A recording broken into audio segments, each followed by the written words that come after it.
Hey everybody, welcome back to the Pixelists podcast, the podcast about all the nerdy things we love and enjoy.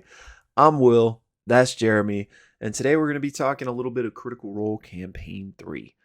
Now, unfortunately, as you can see, Blake is no longer with us for the second week in a row. It pains me, I know it pains you guys. Jeremy, not that we don't love you, but I just miss my illustrious original co-host, miss diving in deep. It feels like because so this will be our second episode in the row without Blake. But before that, yeah, it was the Mighty Nine reunion, right? So it's been like it's not important, but it's been a long time since we've had like a campaign 3 actual Pixelist podcast deep dive discussion. So I'm jonesing, man, especially because this episode was so good. This was one of my favorite episodes of the whole campaign. Not the favorite, but one of. Like I loved it. And of course, since we don't have Blake, we're not going to have our typical discussion. So I was about to say I'm getting ahead of myself, but maybe I should just talk about it right now. Um no, I mean I'll talk a little bit after the recap, I guess. But yeah, top episode, one of the top episodes of the campaign for me. So it's a shame I can't dive in deep to it with my buddy. Um, but now I can't remember if I explained what's happening. I'm losing it today, y'all. Um, I don't think I did, so I'm gonna explain it. But if I already did, forgive me for repeating myself. But yeah, Blake's not here today because he's sick, unfortunately. And if you'll recall, if you saw last week's podcast, which first of all, forgive me, but second of all, I mentioned that now that my words are gonna get confusing here because of time. But let me just make sure I'm right in the head, y'all. So it's been crazy before the holidays. I had a lot to accomplish before we go out of town. So my brain's a little bit scrambled. Also, quick plug, I've been spending a lot of time deep in the video editing realm, and I put out a video breaking down the Legend of Vox Machina Season 2 trailer that came out last week, or maybe it was this week. Time is a weird soup. And I actually just yesterday put out a video doing a deep dive narrative breakdown on what I think we're going to see in The Legend of Vox Machina Season 2, based on the episode titles, which were revealed on IMDb.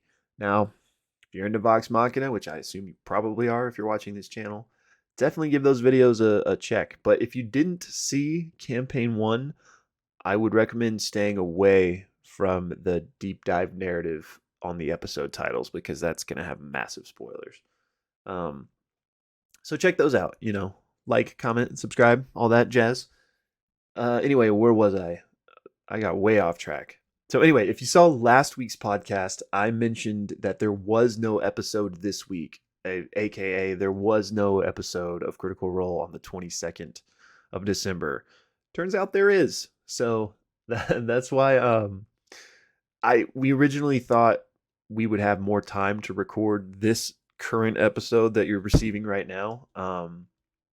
But when we found out there was an episode on the 22nd, we were like, oh, we got to get our episode out, before the new one.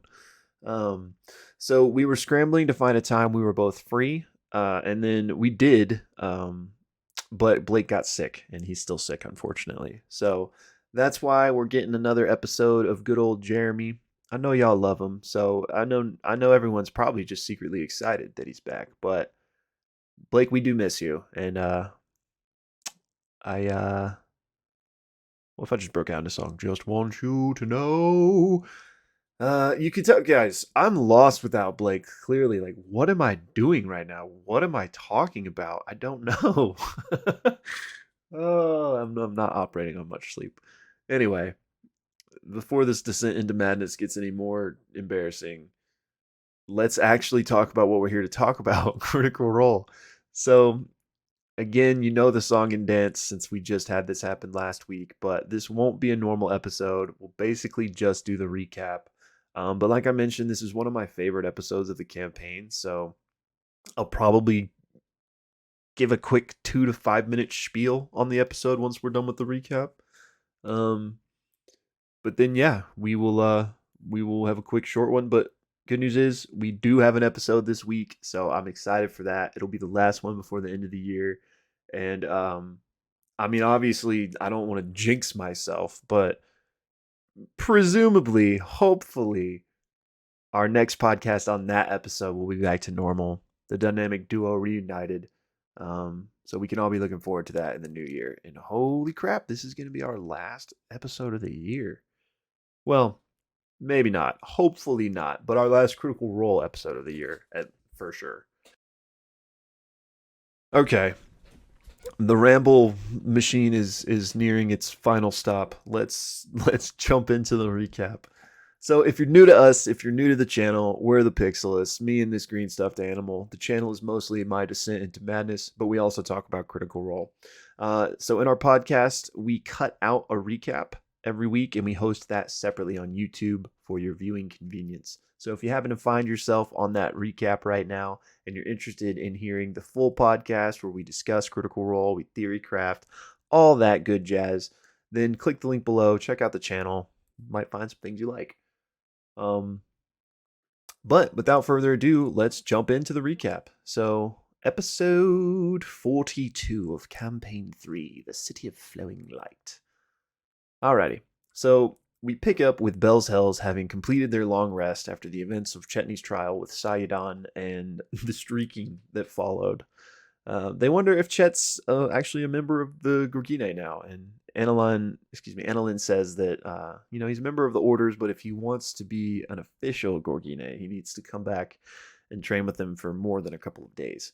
So everyone has breakfast, and F.C.G actually goes over and tries to learn how to cook rabbit from Manad.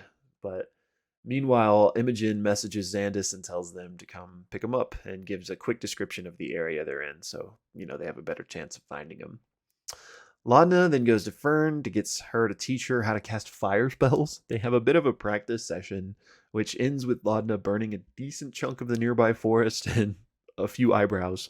While they're practicing, though, they have a heart to heart, and Fern basically apologizes for flipping a coin when it came down to resurrecting her or Orem during the Odahan fight. And, Laudna, of course, forgives her. And meanwhile, while this is happening, Orem practices with his new sword, and Uther comes up and asks him, "That's a fine sword, what do you call it?" Orem says it's a tough decision because the sword was Will's and the shields was Derek's, so they're both really important to him, and he just isn't sure on a name for it yet. Uther says that his sword's name is the Jawtaker on account of the fact that he cleaved off the jaw of the man he got it from. So Orem talks and finds a little bit more about Uther, that he came from the Claret Orders originally, and from the Savalier Wood in Wildmount. And Chetney overhears this, but a little bit more on that later. Ashton approaches Annalyn and awkwardly asks if she couldn't show him a thing or two with the hammer. She smiles and spars with him and helps him focus his technique. And eventually the airship arrives, and Annalyn and Chetney have one last talk. She gives him a bit of advice on taming the beast and he asks her about Uther based on what he overheard earlier, and finds out that Uther, left the Claret Orders because he claims he left some sort of wound on his past, and because of what he did, home was no longer home. But he's happy to have found a new home here. So everyone then boards the airship, but Manad actually, there's this moment where he stops Fern before she leaves and is like, "Hey, you and your friends were real cool. Like, if y'all ever wanted to come back, like, that'd be totally sick." And Fern blushes and is basically like, "Okay." Uh, so everyone boards the ship, and Xandis tells them, it's about 2 days for the rest of the way to Eos, and they head off. So for the first day of travel, F.C.G rolls and gets a natural 20 for the day of traveling, which means everything is smooth sailing. F.C.G goes and finds the chef Denalia and tries to make Estros's cookie recipe with her. And meanwhile, as they're traveling, Xandis is basically giving a history lesson as they fly over different parts of the continent. They fly over specifically Corio and the Hablon River, and down the Panagrip Sands. I believe these are all like the POIs that are actually mentioned. And that's basically the first day of travel. The next day comes, and Orem finishes his crude carving of the wolf that he was making for Chetney, and he goes down and gives it to him. Chet says Orem is, one of the bravest people he knows, but but that this carving sucks. So, but it's the thought that counts.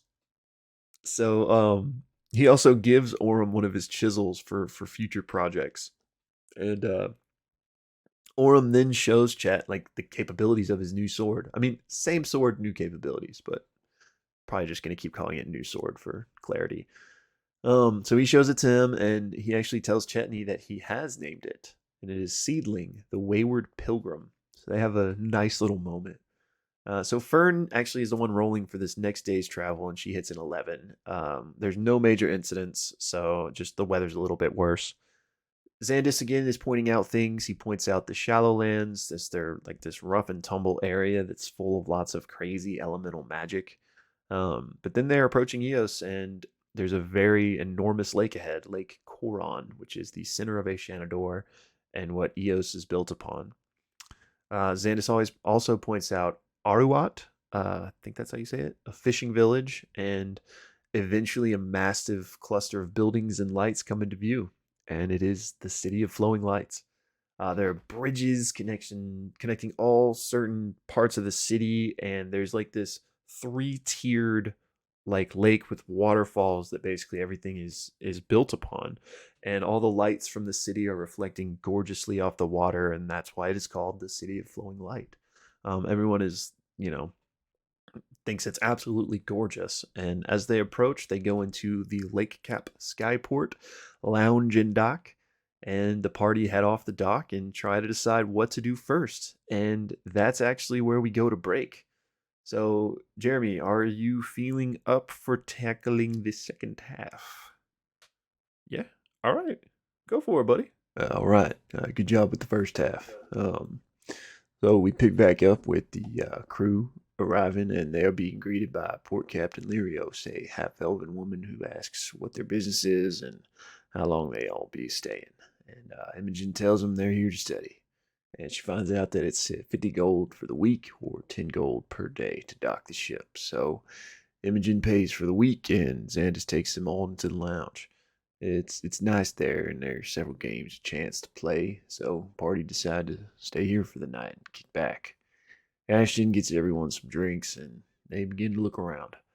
Chetney says if you win enough, they'll give you a free room. So Fern gets to talking to a guard and tells him that she's a professor, and she learns of the three rings of the city. We've got the Dominion Ring, which has the Aidenland Seminary. We have the Endeavor Ring, which they are currently above and contains the business oriented aspects of the city.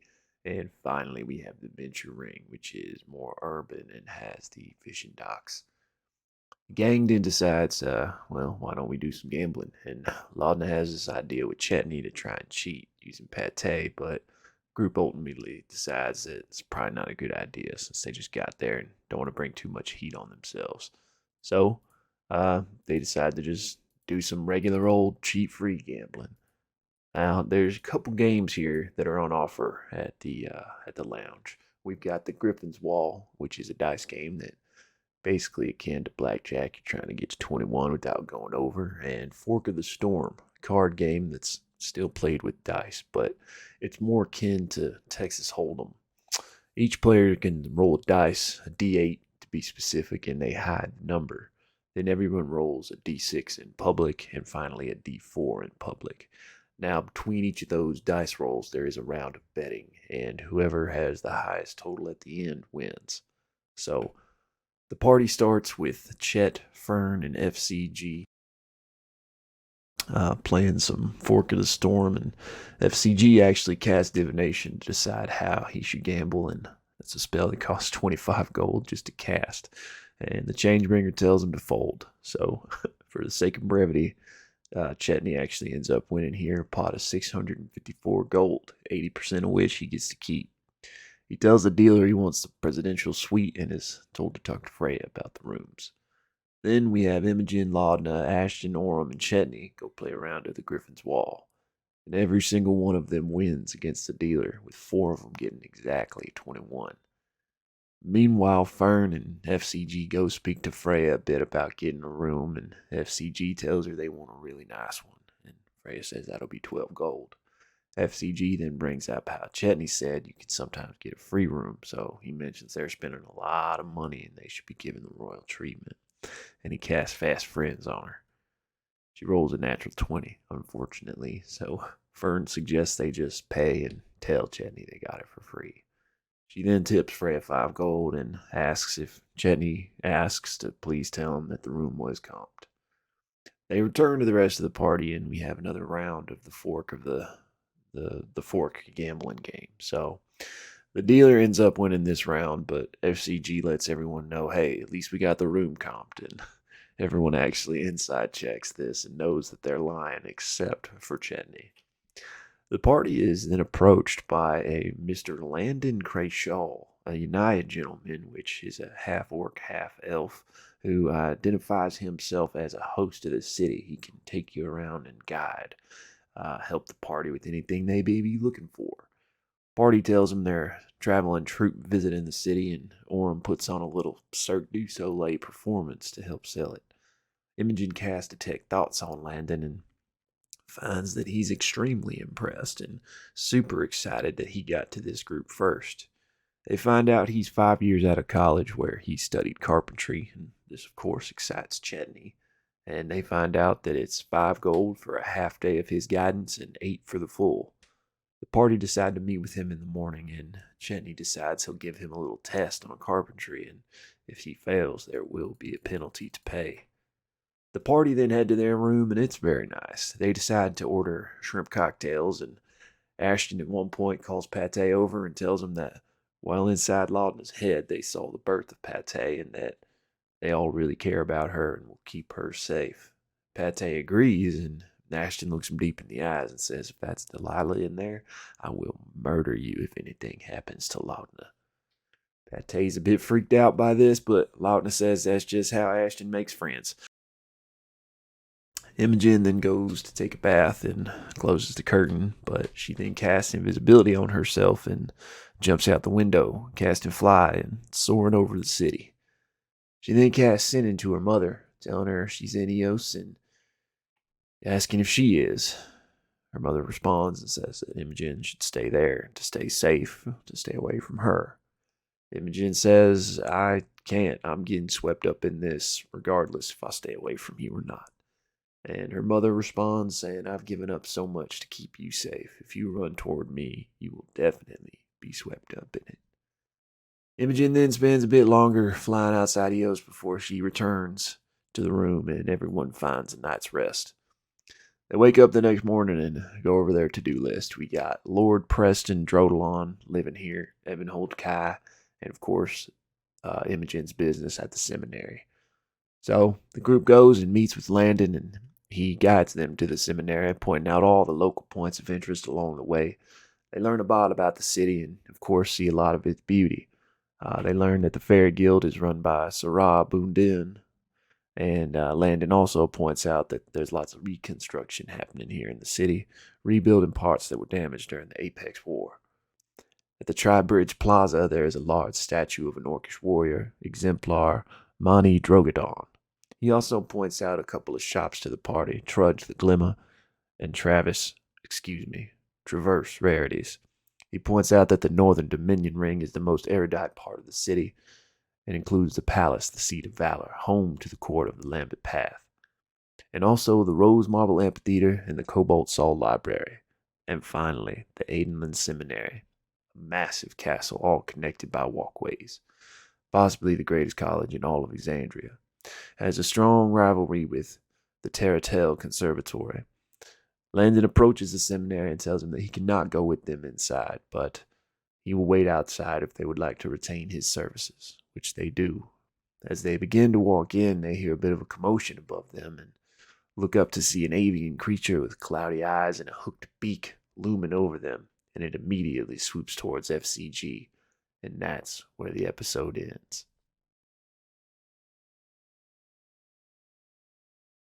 Yo, Jeremy, great job, man. And your voice sounds a little bit different, but there's Blake's sick. There's a lot of things going around. You just sound a little hoarse or something. But I mean, that's beside the point. Great job, dude. Thank you. So yeah, that was episode 42 of Critical Role Campaign 3, The City of Flowing Light. Once again, if you find yourself on this recap, you're you're probably not, because this episode's weird. Well, no, not you're probably not. Oh my god, I need a nap. If you find yourselves on this recap and you would like to see our full discussion, which there isn't one for this episode, there might be actually. Actually, there is going to be one. If you find yourself on this recap, I really should edit this, huh? Should I edit this out? If you find yourselves on this recap, click the link down below to see the full discussion where we will be theory crafting, discussing, sharing our dreams, maybe our nightmares. But anyway, you can find that in the link below. And normally, I will not be this crazy. There'll still be some level of insanity for sure, but it won't be like this. And I will have an actual human partner. And in a normal episode, under normal circumstances, you could click the link below to see the rest of the episode. But thank you, Jesus Christ. I hope you're not new to the channel and this is the first you're seeing of us. But if so, this is a special moment. Anyways, so I usually don't do a discussion section with Jeremy, but like I already mentioned, I really enjoyed this episode, and I actually, as right before we pressed go on this, I talked in the Discord telling everybody that Blake wasn't going to make it. But did anyone have any like specific questions or points of discussion that they wanted to have me talk about? Which actually, and I'm getting some responses here, so we'll cover that, and that'll be our discussion portion, I suppose. But using this moment to plug the Discord. Come hang out. We talk Critical Role. We have our own live chat that is fun to participate in during the episodes, but also in future cases where Blake's gone or something, that might be what we do. I just field questions from you guys. So anyway, let's see what we've got here. Well, before I dive into that, I already mentioned this a bit, but what I thought of the episode, loved it. I think it was just, I mean, as those of you who watch us know, like Blake and I both love the RP. We're heavy lore guys. There wasn't so much lore in this episode. I mean, there was some as far as the description of EOS and little points here and there, but really this was an RP heavy episode, and it wasn't even like deep backstory cuts. It was just like slice of life, and that's just, I know that's not for everybody, but I really enjoyed it, especially after all of like the darkness and trials and tribulations Bells has gone through recently. It was just really nice to get to see them kind of sit back, relax, and just have fun. Both the cast and like the characters themselves and the cast. Clearly they were just having a great time. Your DM makes a couple of just quick like gambling games, which I'm sure Matt put more thought into it than just like, oh, let's just roll the dice twice. Like, of course he did, but I'm sure he didn't think it would be like half the episode his players playing it. But that just goes to show like how much fun they're having. And so loved this episode. Um, we also just had a bunch of great like little moments where things could breathe, if you will. Like the start of the episode. Basically just being everyone being like, hey, this is what I got with my new level. Like this is the feat I took, or this is the spell I got. Because we had F.C.G helping Manad cook the rabbits, and then later in the episode helping bake the cookies. So I think it's a pretty safe bet that F.C.G took the chef feat, which I think is just amazing because he can't taste. Um, so I'm really interested to see how that develops because knowing Sam Riegel, there's obviously like the surface layer of it being funny that the robot took the chef feat because he can't taste and yada yada yada. But knowing him, there's gonna be like a 16 layer of depth to it that's gonna punch us all in the gut at some point. And maybe it even plays into his past life, if you will, right? Because we know he was this sleeper agent that would go in under the guise of like being a servant robot or you know a helper robot in some form or fashion before he was activated to then assassinate. So maybe he was like a chef. Maybe he was a chef robot in his assignment. And that would be cool. But we have Ashton, who presumably this one I had to glean from other people because I'm not familiar enough with like all of 5e stuff. But I saw a lot of people say that they think Ashton took the Crusher feat, so we kind of got his little moment with Annalyn, and of course we have the Fern Laudna moment. Displaying Laudna's new fire capabilities. So that is all my jam. I loved all of that. Um, and of course, just I'm waxing too poetic on the episode. You guys all get it, but it was just fun, lighthearted, fun, and EOS is absolutely beautiful. Like I have not seen any fan art of it yet. Um, I'm sure it's out there by now. As of recording this, it's the next Thursday, so I'm definitely gonna have to deep dive after I finish this podcast and see if I can find anything. If y'all have found any like amazing artwork, definitely tweet it at me or post it in the Discord because I would love to see it.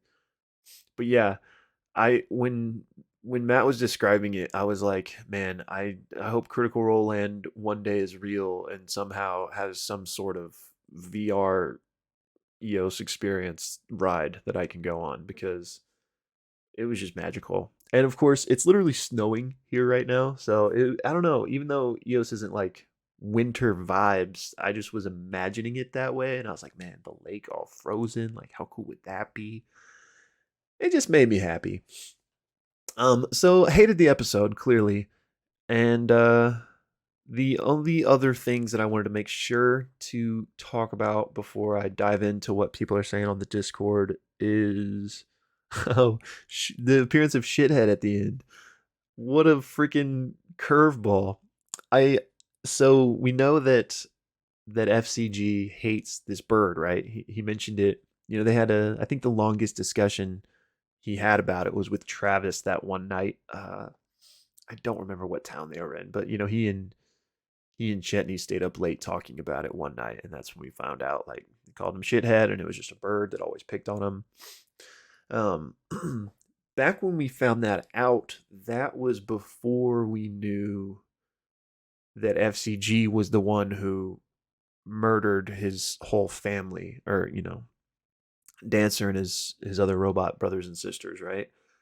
So I'm not sure if I'm the only one that thought this or other people did as well, but part of me was like, okay, so maybe he invented that bird as like a coping mechanism so he didn't have to like wrestle with the fact that he was the one that did that, right? He would have had to have created some other entity that he thought did that. Um, which the one-eyed monster, right? So originally I thought this bird was going to have one eye, but of course we found out that FCG was the one with one eye. So the bird is unrelated to that incident, which I thought was fascinating because now I'm just very curious what's going on here. Um, is the bird an automaton itself? Does it, like why would this bird, if it is a bird, have this vendetta against him? So when Shithead showed up at the end of the episode, I got so hype. Because now clearly we're gonna get hopefully some answers on all of that in tonight's episode.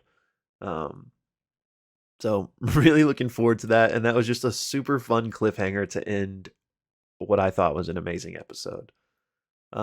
Jeremy, similar thoughts or no? I guess cat got your tongue. Yeah, he only comes in small doses, y'all, but that's fine.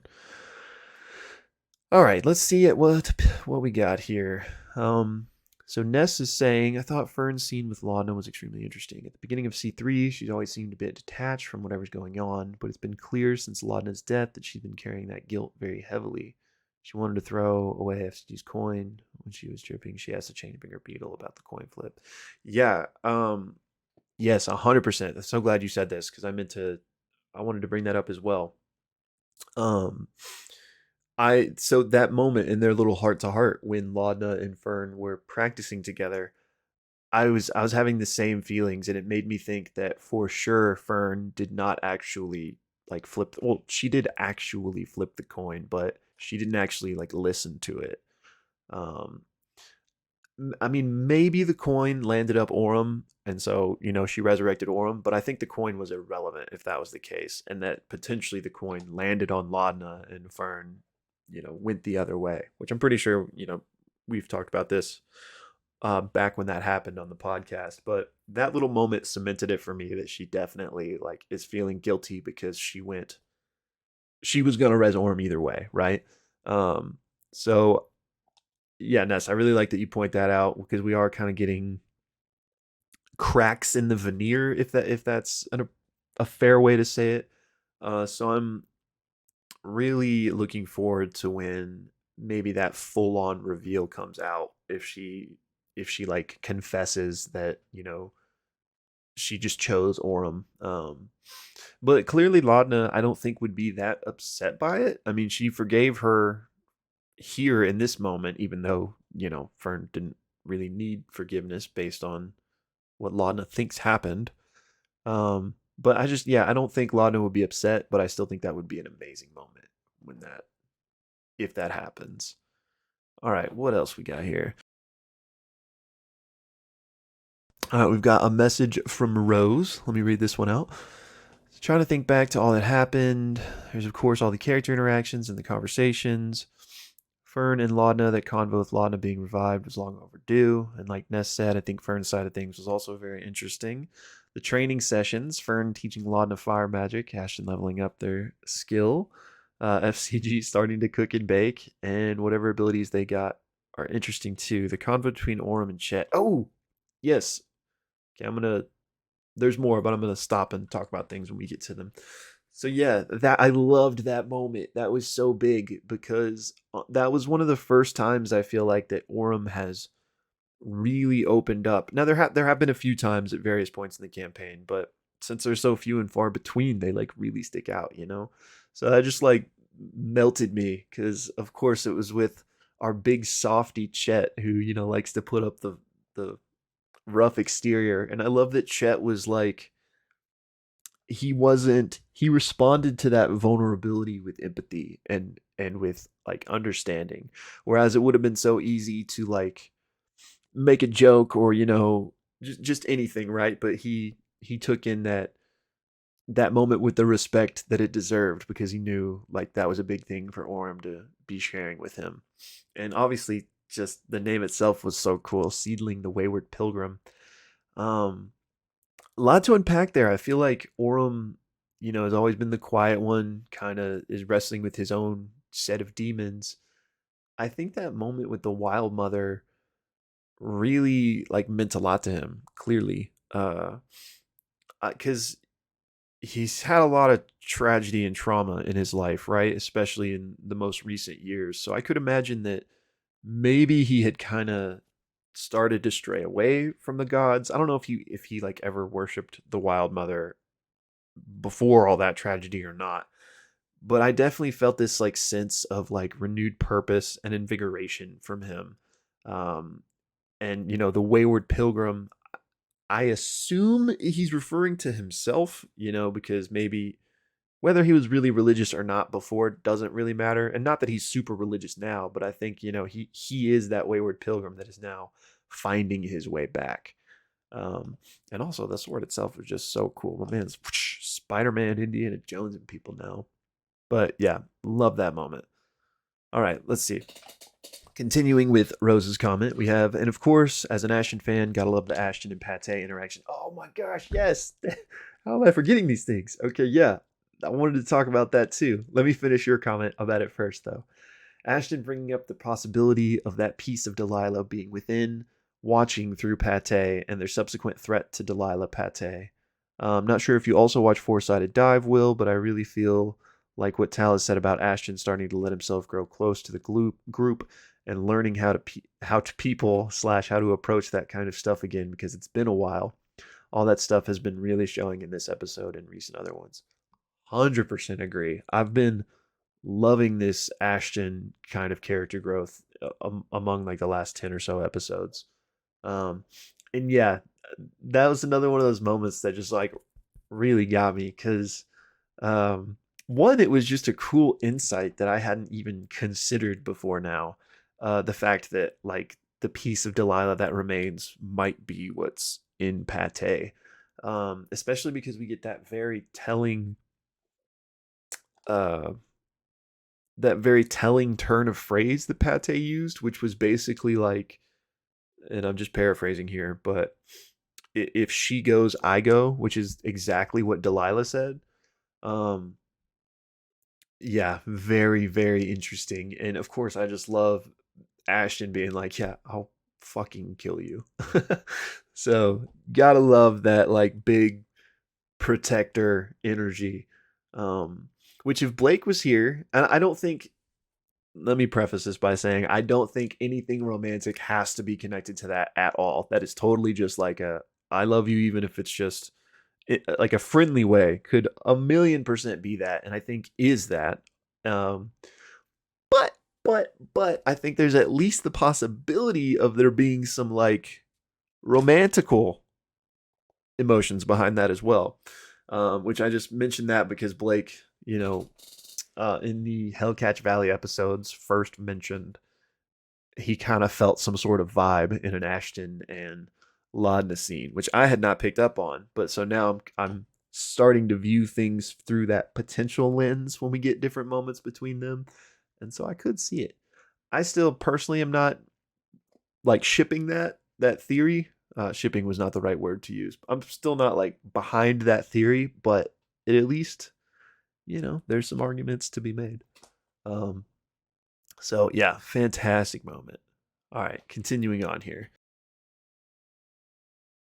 I feel like you could really just feel the bonds between all the party members this episode. Yeah, just so many interesting and or wholesome interactions between everyone, like Ashton bringing specific drinks. Yes, that was a nice moment too. And the Chet and Norm convo. Chet offering Imogen a bath. Like, is that just me or did this episode really bring out the bonds between everyone? 100%. 100%. Then we got the world building description stuff was really cool. Yes, beautiful. What did I expect to see? Okay, that's a good question. I didn't know what I expected to see, but I'll tell you what, I didn't expect to see a full episode taking place in the airport casino lounge, which is basically where they were, right? So, but again, that just calls back to like how much fun they were having, and like that's just the joy of D&D. Um, so I didn't really have expectations. And I loved what we got, but I am really excited to see what this city holds. We got a Jeremy actually mentioned it in the recap, not me, but we got a list of a few different points of interest as they were getting the tour basically on the way to the seminary. So really excited, and hopefully they check out a few of those points, especially the shops, because I mean we got to meet all the new merchants. Um, but yeah, I just give me all the world building, give me all the descriptors because the city is freaking beautiful. Um, and lastly, shitheads here. What the fuck's up with that? Yeah, so we already talked about that a little bit, but I'm right there with you. I don't know. I guess I'm half asking questions and half just bringing stuff up that might be noteworthy topics slash events from this episode. Anyway, I hope I didn't forget anything. I'm going to bed now. See you guys later when the next episode airs. Rose, thank you so much for the comment. Um, and then we have Ness following up again. I bet F.C.G's sudden interest in cooking is because Sam took the chef feat. F.C.G's wisdom went up by 1 point, which would line up with the chef feat. Oh, there we go. Similarly, I've seen the theory that Ashton took the Crusher feat, which is another +1 to either con or strength, plus additional benefits when you deal bludgeoning damage. So yeah, Ness on the same page. That makes me feel like it's even more confirmed. Um, but Ness, Rose, thank you guys so much. I know that was like short notice, me asking if anyone had any questions, but I really appreciate it because now I was actually able to throw together a bit of a discussion, which I was really wanting to have here. So thank you very much. Again, if anyone else is seeing this and isn't in the Discord, it'll be linked down in the description below. Definitely come hang out. Full disclosure, it's a Discord also for my Twitch channel. So there's all the Pixelist stuff, but then there's also just normal like I doing stuff on Twitch. Um, so I would love to broaden the Pixelists base on there because we got a few Critical Role peeps and we get some good discussions going. But the more the merrier. So definitely check that out, and maybe even no promises because who knows, but maybe even on episodes where it is normal with me and Blake, maybe we could get like a few questions from you guys each time that we could cover, assuming the time makes sense for when we're recording. But yeah, so um, join the Discord. Other than that, I mean, I think that's pretty much it. Trying to think. Let me look at my notes really quick, Jeremy. Maybe vamp for me for a second.